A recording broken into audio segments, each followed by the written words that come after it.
Aaron.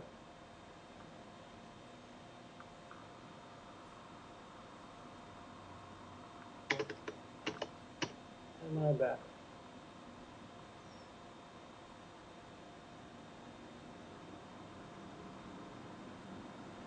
Okay, I see myself. Aaron, do you hear me? Your head one way or the other if you hear me. You do? Okay, so are we back and running? It's smiling. I take that as a yes. Okay. Okay, so okay, so I'm still there. Okay, I apologize. I think it was me on this end that did that. Okay, where am I? So this is a slide we saw before that showed the prevalence of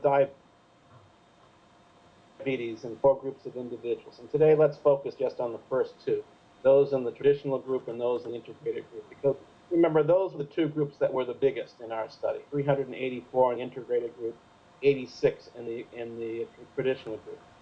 So what I've done here is I've just made a table from that previous slide. So you had 86 people in the traditional group, 24 of them were diabetic, that's 27%.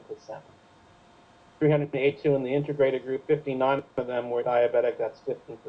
You can take the ratio of those 2 prevalences, 27.9 divided by 15.4, and say the number 1.81 says that the prevalence of diabetes in the traditional group is 1.8 times higher than the prevalence in the integrated group. Let's suppose this is true. In other words, there's no misclassification. You'd say, what happens if we misclassify people first randomly and then non-randomly? Differentially, first non-differentially and then differentially. So the first slide says what happens if half of the people who really were in the traditional group called themselves integrated by mistake. So instead of having 86 people, we'd only have half of them, 43. Instead of having 24 of them developing diabetes, half of them would be, only 12. If this is a random half, we'd still see 27.9% of them having diabetic. So the 27.9 hasn't changed. But what's happened to the integrated group? On the previous slide, the integrated group had a prevalence of 15%. Now we're adding 43 more people to this group by mistake. 43 people from the traditional group with a high prevalence. So we're mixing together in the integrated group low prevalence people who are truly integrated with 43 people who are bringing with them a high prevalence of diabetes. So what happens when we have that type of bias? Well, we now have 425 people in the integrated group, the original 382 plus these 43 new people. These 43 new people came from essentially a random sample of all 86 traditional people, meaning 12 of them would have diabetes, 31 wouldn't have diabetes. So now we have a grand total of 71 people with diabetes. The prevalence has now climbed up to 16%. The prevalence ratio, when I divide 27 by 16, has now decreased from 1.8 in the previous slide to 1.6. So what happens when you have non-differential misclassification? When you make mistakes classifying people, but the mistakes you make have nothing to do with your outcome status. I made mistakes on half of the people in the traditional group. That meant if it was non-differential, that means it would be half of the people in the diabetic group and half of the people in the non-diabetic group. The result is the study gives you an answer that's an underestimate of the true effect of the association. It's a biasing towards the null. And typically that happens in almost any study you do. You'll make mistakes. You'll misclassify people. You'll misclassify people as exposed when they're really non-exposed. You misclassify people as diseased when really not diseased. But if those mistakes are made independently of the other factor of interest, in other words, if you make mistakes, in this case, calling people exposed, but the mistakes are the same in regards to your disease status, diabetes or non-diabetes in this case. Both of them have 50% people misclassified.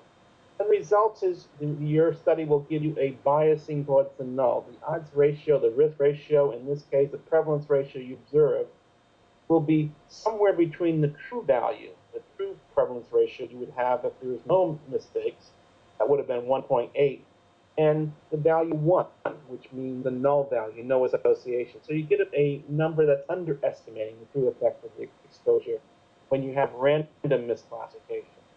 When you have non-random misclassification, the direction of the bias can go in any direction. Your results could be too big, your results could be too small. So let's show you what happens when you have non-random misclassification. You're going to make mistakes misclassifying, again, 31 in this case of the traditional people, but let's suppose the mistakes are only done among the non-diabetic. People who have diabetes, when they answered your questionnaire, seriously thought about their acculturation status and correctly called themselves traditional if they were traditional. But the non-diabetics didn't think as carefully, and half of them were misclassified. As a result, now the prevalence of diabetes among the traditional group now changes. It was 27%, it's up now to 43%. It's a false number. It's a bias number. Also, what's happening is you're getting a biasing in the integrated group. You're adding people, in this case, to the non-diabetic group by mistake. Your prevalence now is actually getting smaller. It's down to 14%. So your prevalence ratio, if you divide 43 by 14, now is bigger than what it should be. Instead of being 1.8, it's 3.0.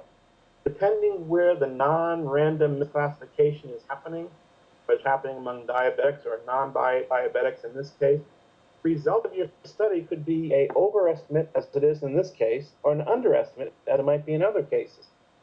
So when you have non-differential, when you have differential, non-random misclassification, that type of bias can lead to any result. It can lead to a result that's wrong because it's too high or wrong because it's too low. And just to complete the picture, in that case control study, that third control group, the people who didn't undergo cardiac catheterization, my investigator was concerned about their information. There would be mistakes in classifying people, say, as hypertension or high cholesterol. In particular, would be misclassifying people with respect to family histories of heart disease. Because all the cases, 105 cases of aortic stenosis, they underwent cardiac catheterization. They were interviewed by a cardiology fellow before they underwent that test. And chances are that cardiology fellow asked them questions about all the risk factors for heart disease. Are you a smoker? Do you have high blood pressure? Do you have high cholesterol? Did your family, does your father, your mother, your grandparents, were any of them ever diagnosed with coronary heart disease?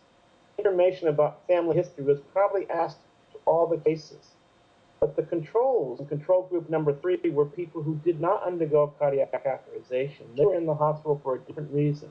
They were undergoing surgery, not on their heart, not for any cause that could be heart associated. So maybe the question about family history was asked to those people. Maybe it wasn't.